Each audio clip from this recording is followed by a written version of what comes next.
नमस्कार, IND inside में आपका बहुत स्वागत है। मैं हूं विवेक पांडे आपके साथ। तो प्रेम के क्षेत्र में जल संकट है। प्रदेश के पशुपालन मंत्री हैं प्रेम सिंह पटेल, जिनकी विधानसभा क्षेत्र में लोगों को पानी के लिए 1 किलोमीटर 2 किलोमीटर नहीं बल्कि 3-4 किलोमीटर दूर जाना पड़ता है।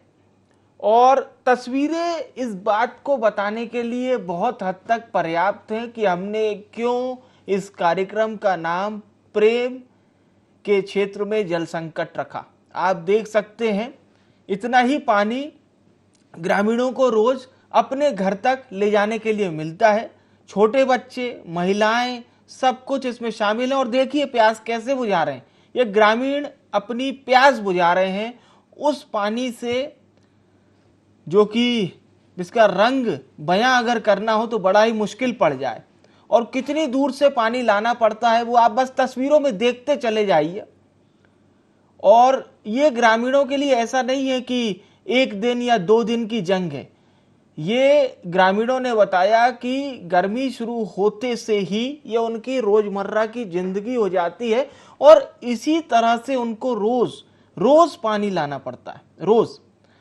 तो आज हम यही सवाल कर रहे हैं कि यहाँ पर प्रशासन की, शासन की नज़र कब पहुँचेगी, क्योंकि बड़े बड़े दावे हम कर रहे हैं, लेकिन कैसे इन ग्रामीणों तक नल से जल पहुँचेगा, इस पर हम सवाल करेंगे। पहले ग्रामीण क्या कुछ कह रहे हैं, आइए आपको सुनवा देते हैं।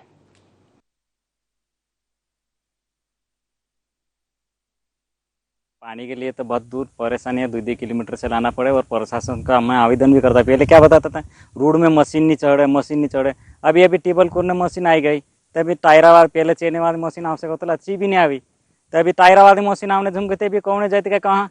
अभी तुम्हारे एक शासन पैसा नहीं दे रहे, काल का नहीं दे रहे, नहीं करती। बहुत परेशान होता है, बाइक से भर रहे, गद्दे से भर रहे, कोई लोग नांगे पाए जा रहे, बहुत परेशान है। हम कहीं बता रहे कहीं नहीं बताते। एकदम पहाड़े उतर नीचे जा रही है, पैदल ला रहा पानी। कहाँ से लाते हो पानी? नाला से। फले के लोग परेशान हो, कितने लोग रहते हैं? 2 फले का लोग, साकड़ी फले का, अपना पटेल फले का लोग। आबादी कितनी हो फले को? अरे 400-500 ऐसे रहते लोग, पैदल चल रहे। हैंडपंप की व्यवस्था नहीं है। रोज जाना पड़ता है पानी? रोज सुबह शाम को 2 टाइम पानी लाते। पानी की दिक्कत बहुत है सर। रास्ता खराब है, सुबह शाम जाना पड़ता है और मुनकी पर हकलिन लाना पड़ता, ऐसे है। कितने किलोमीटर जाते हैं? 2.5 किलोमीटर। तो कितने गांव के लोग परेशान हो गए? 2 फलिया का, कौन कौन से फले? साकड़ी फलिया और पटेल फलिया। दोनों फलियों की आबादी क्या होगी? 500 है के। खेरवानी सिमलेट में पेयजल की समस्या को लेकर मामला संज्ञान में आया है। पीएचई और संबंधित पंचायत के माध्यम से इसकी जांच कराएंगे और आवश्यक हुआ तो वहाँ पे पेयजल के लिए बोरवेल से खनन करवाएंगे। तो कोई कह रहा है कि 2 किलोमीटर, कोई कह रहा है 2.5 किलोमीटर, कोई कह रहा है 3 किलोमीटर। लेकिन आप सोचिए और इस बात को समझने की कोशिश कीजिए कि जब पानी लाने के लिए हमें 2-2.5-3 किलोमीटर दूर तक जाना पड़ता हो, और किस तरह से जाना पड़ता है ये भी आपको हम लगातार तस्वीरों में दिखा रहे। बच्चे बूढ़े सभी इसमें शामिल हैं। हमारे साथ हमारे संवाददाता मुनाफ अली जुड़ चुके हैं। मुनाफ, तस्वीरें सब कुछ बयां करने के लिए पर्याप्त हैं, लेकिन फिर भी मैं आपसे वहां की जमीनी हकीकत जानना चाहूंगा। मुनाफ। जाहिर सी बात है कि जिस तरीके से हालात देखने को मिल रहे हैं वो काफी बद से बदतर है और शर्मसार कर देने वाली ये तस्वीर है कि जिस तरीके से ग्रामीणों को आज की तारीख में स्वच्छ पेयजल प्रदान करने की सरकार दावे कर रही है जी। लेकिन स्वच्छ जल तो दूर, यहाँ पर एक तरीके से देखा जाए तो एक नाले में गड्ढों में पड़ा हुआ पानी है जिसको ग्रामीण भर कर ले जा रहे हैं और अपने दैनिक उपयोग में उसको लेने के लिए मजबूर हो रहे हैं। तो एक बड़ी बात और एक बड़ा सवाल है कि ये हाल उस विधानसभा क्षेत्र के हैं जिस विधानसभा से विधायक बनने के बाद आज प्रदेश में पशुपालन और सामाजिक न्याय मंत्री हैं प्रेम सिंह पटेल, उनकी विधानसभा के ये हाल है। तो एक बहुत बड़ा सवाल खड़ा होता है कि सामाजिक न्याय मंत्री और समाज, वो भी उनके जनजातीय समाज के साथ किस तरीके का बर्ताव है उनका, यूं कहें कि किस तरीके से उनके हाल जान रहे हैं, सामाजिक न्याय मंत्री होने के नाते समाज के प्रति उनके क्या दायित्व है, ये सब चीजें तो तस्वीर में साफ नजर आ रही है कि एक भयावह तस्वीर कह सकते हैं। और वो भी तब जबकि आधुनिक जमाना है और हर तरीके के यंत्र उपलब्ध हैं, पानी पहुंचाने के लिए कई साधन लगाए जा सकते हैं, लेकिन इच्छा शक्ति की कमी देखने को मिलती है। बहुत अच्छी बात आपने कही मुनाफ कि जमाना कितना हाईटेक हो चुका है, लेकिन हम ग्रामीणों को पानी नहीं पहुंचा पा रहे हैं। आज ग्रामीण बेचारे जिस तरह से ये छोटे छोटे जो बच्चे हैं नंगे पैर चल रहे हैं, या ग्रामीण जो पानी पी रहे हैं, साधारण भाषा में ऐसा पानी पीने से ही लोगों को जल संबंधी जो तमाम वाटर बॉर्न डिसीजेज होती हैं, जैसे कि चाहे वो डायरिया हो, चाहे वो पीलिया हो, चाहे वो हैजा हो, तब मतलब ऐसी तमाम बीमारियां इसी के चलते होती हैं। लेकिन क्या करें बेचारे ये ग्रामीण भी, ये अपने कंठ को शीतल करने के लिए और अपने प्यास बुझाने के लिए ही ये पानी पीते हैं। लेकिन मुनाफ, आपने एक बात बहुत अच्छी बताई कि राजनीतिक इच्छा शक्ति की कमी है, तो वो कहाँ नजर आती है? क्या वो सिर्फ क्षेत्रीय विधायक के तौर पर ही नजर आ रही है, या फिर थोड़ा सा अगर हम जिला पंचायत और जनपद के स्तर पर देखें तो वहां का भी रवैया इसी तरह से है? इसमें कोई दो राय नहीं है, क्योंकि हर एक जवाबदारी होती है उस क्षेत्र के सरपंच की होती है, सरपंच के बाद में जनपद की होती है, जनपद अध्यक्ष के बाद जिला पंचायत अध्यक्ष की भी होती है। लेकिन ये सारी बातें जो हैं एक वोट बैंक तक सीमित है। जब चुनाव आते हैं, जब चुनाव में वोट मांगने जाते हैं, तो उस वक्त सिर्फ एक ही उद्देश्य होता है कि आपकी क्या समस्या बताइए, बिल्कुल। और हम समस्याओं पर ही लगातार चर्चा करेंगे। मुनाफ, बने रहिएगा हमारे साथ। उमराव जुड़ चुके हैं, सरपंच हैं। सरपंच जी, मैं आपसे जानना चाहता हूं, ग्रामीण कितनी बार आपके पास आए हैं अपनी गुहार लेकर, अपनी शिकायत लेकर, पानी को लेकर? खास तौर से पानी के लेकर तो बहुत शिकायत किया इन्होंने। हाँ, तो एक ग्रामीण क्षेत्र में सरपंच ही समझ लीजिए, वो गांव का विधायक वही होता है। लेकिन आप लोग क्या क्या काम किए जनपद तक अपनी बात पहुंचाने के लिए, विधायक तक अपनी बात पहुंचाने के लिए, खासतौर से ग्रामीण जनता का ही आप लोग जो प्रतिनिधित्व कर रहे हैं? जी, हमारे यहाँ जो पहले हमने सेमलेट का दिया था पानी के लिए, उसमें नल जल योजना स्वीकृत हुई है सेमलेट गांव में, सिर्फ सेमलेट। हमारी ग्राम पंचायत के 8 गांव लगते हैं। ठीक है, ठीक है। जो प्रॉपर सेमलेट में 1,24,00,000 की स्वीकृति है वहाँ पे। हाँ। तो वो ठेकेदार महाराष्ट्र वाला काम कर रहा था वहाँ पे। तो काम करते करते उन्होंने सब काम छोड़ के भाग गया वहाँ पे। और पीएचई को भी कई बार बता दिया कि भाई ये काम खत्म करो, पानी आने वाला, बारिश आने वाला, खेत में मतलब ट्रैक्टर गाड़ी घोड़े नहीं चलेंगे। तो अभी तक वो सेमलेट वाला तो ठप पड़ा काम। और जो न्यूज चैनल लगी है वहाँ हकीकत मतलब नाले झीलों के पानी। अच्छा सरपंच जी सुनिए, तो ये सब आप ही के क्षेत्र के गांव है ना? ये गोलगांव, खेरवानी, सेमलेट, ये सब आप ही के क्षेत्र के गांव है ना? गोलगांव अपना नहीं, चेरी पंचायत का है गोलगांव। अच्छा, लेकिन वहाँ भी खेरवानी सेमलेट अपना है। अच्छा, खेरवानी और सेमलेट आपका है। क्या ग्राम पंचायत लगती है? कौन सी ग्राम पंचायत है? सेमलेट ग्राम पंचायत। अच्छा, और कितनी आबादी होगी सरपंच जी ये आपकी ग्राम पंचायत की? ग्राम पंचायत में टोटल 8,000 के समथिंग है। 8,000, बहुत बड़ी आबादी होती है, यानी आपकी बड़ी पंचायत है। हाँ, तो बड़ी पंचायत है। जी जी, ठीक है। एक चेरी पंचायत और सेलमेट पंचायत, जो कि आपने हमारे दर्शकों तक जानकारी पहुंचाई। मैं ये जरूर पूछना चाहता हूं कि कोई वैकल्पिक उपाय नहीं है क्या?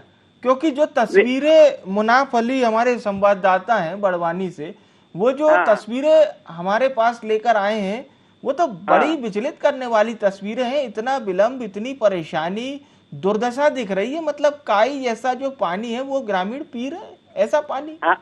हाँ, वो तो वही पानी पी रहे सर। वो उसमें क्या बोट करा सकते हैं? नहीं, तो आप लोग पी रहे हैं क्या वो पानी? जो ग्रामीण पानी पी रहे हैं वैसा पानी आप लोग पीते हैं? बताइए। वो तो सर जैसे आधा क्षेत्र तो पी रहा है, वो झीरी का पानी पी रहा है। अच्छा, ये बताइए, आपका घर भी इधर ही कहीं होगा ना?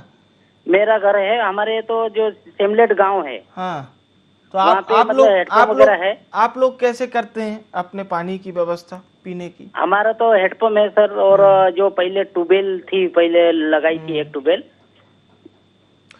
तो मैं एक चीज जरूर, आप ठीक है, आपने बहुत ईमानदारी से अपनी बात रखी है, लेकिन उमराव जी आपने बहुत ईमानदारी से अपनी बात रखी है।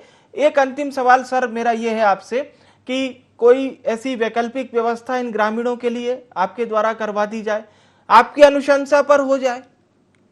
हाँ तो हम करवा सकते ना, तो ये पीएचई विभाग तो ध्यान नहीं देता है। अच्छा अच्छा, चलिए। तो ये एक हेडपंप बंद होती है, उनको हम कॉल करते तो वो 15 दिन में सुधारने आते वो लोग।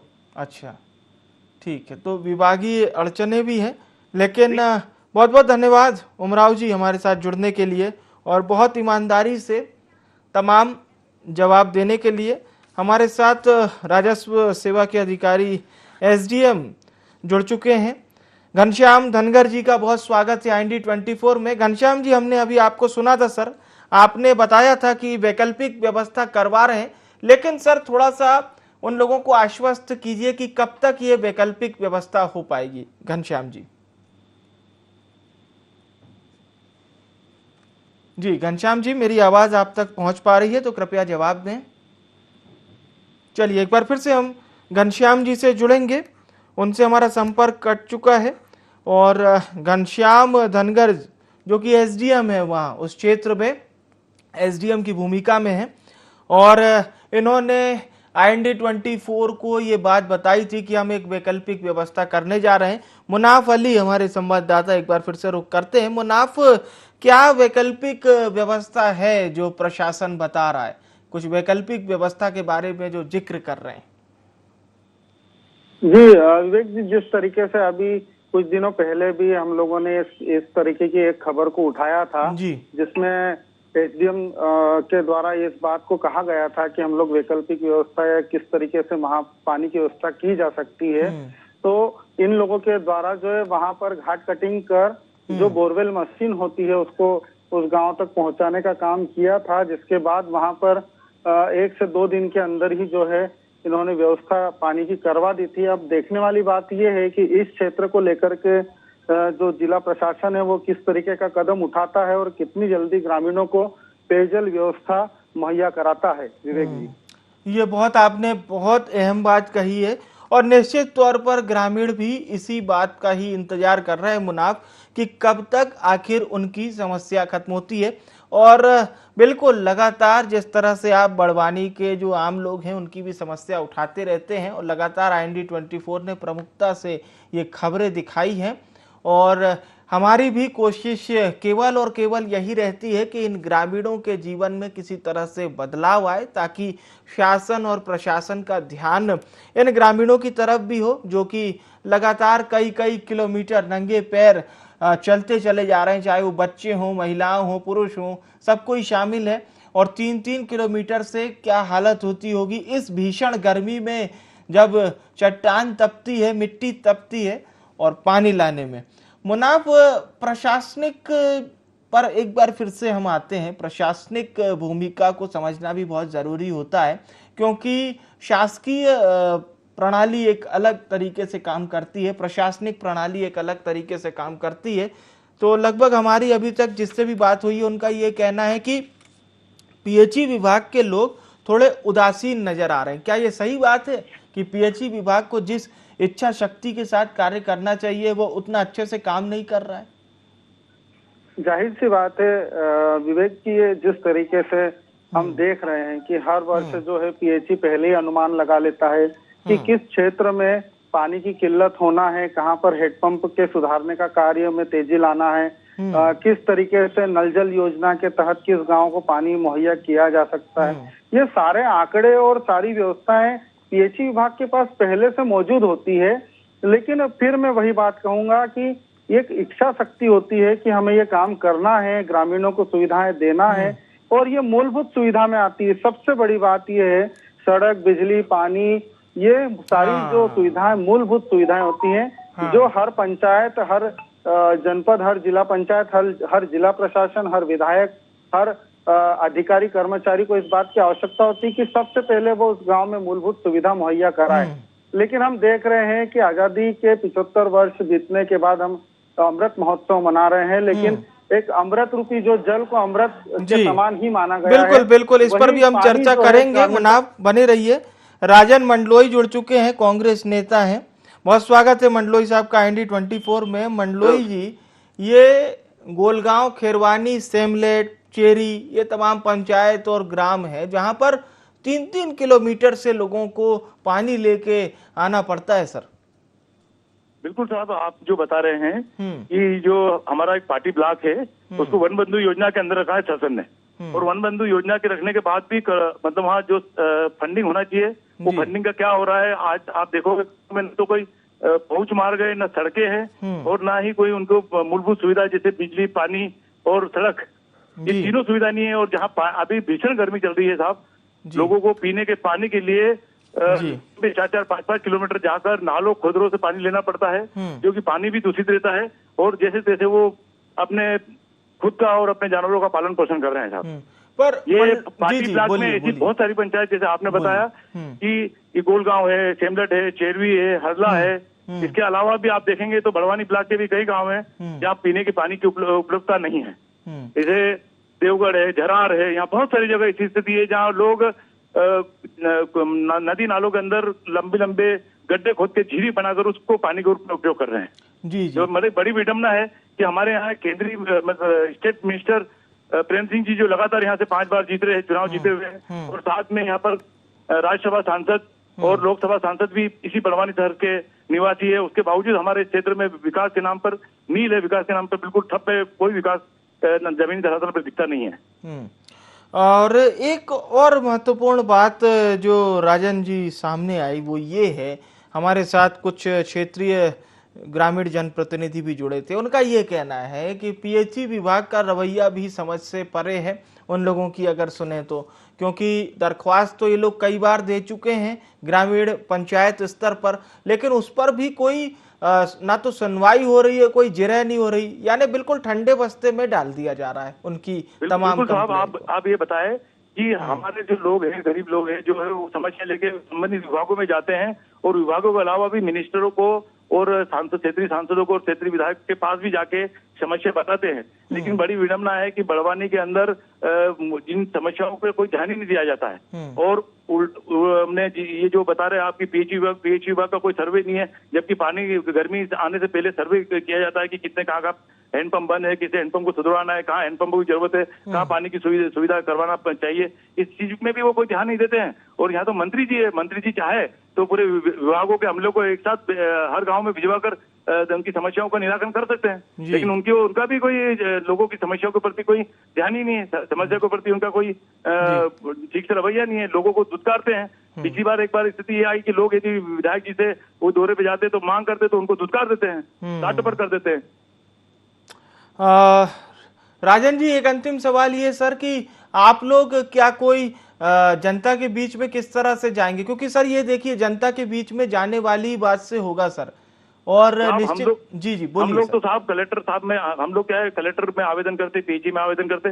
पिछले 4 दिन पहले हमने बड़वानी से 5 किलोमीटर दूर एक रेगुन गांव है, वहां पर एक फलिये के अंदर पीने के पानी की 20 दिन से समस्या भयंकर क्रिएट हो गई। वहाँ की 50-60 महिलाएं और 50-60 पुरुष कलेक्टर आए थे, तो कलेक्टर साहब के ऑफिस में तो कोई मिला नहीं, बल्कि जब उन्होंने अपनी बात करी तो उल्टे जनपद से दो अधिकारी पहुंचा दिए और उनको ये कहा कि आपको पहले 2-2 हजार रुपए एडवांस जमा कराना पड़ेंगे और आपको 180 रुपए प्रति माह देना पड़ेंगे, तभी हम आपकी लाइन जोड़ेंगे, तभी हम पानी की व्यवस्था करेंगे। ये सरकार का रवैया है। गर्मी के अंदर सबसे पहले कैसे भी गरीब लोगों को पानी उपलब्ध कराया जाए, जो भी शुल्क लेना है वो बाद में भी आप इनको शुल्क वसूल सकते हो, लेकिन पहले सबसे पहले तो उनको पीने का पानी तो उपलब्ध कराना चाहिए।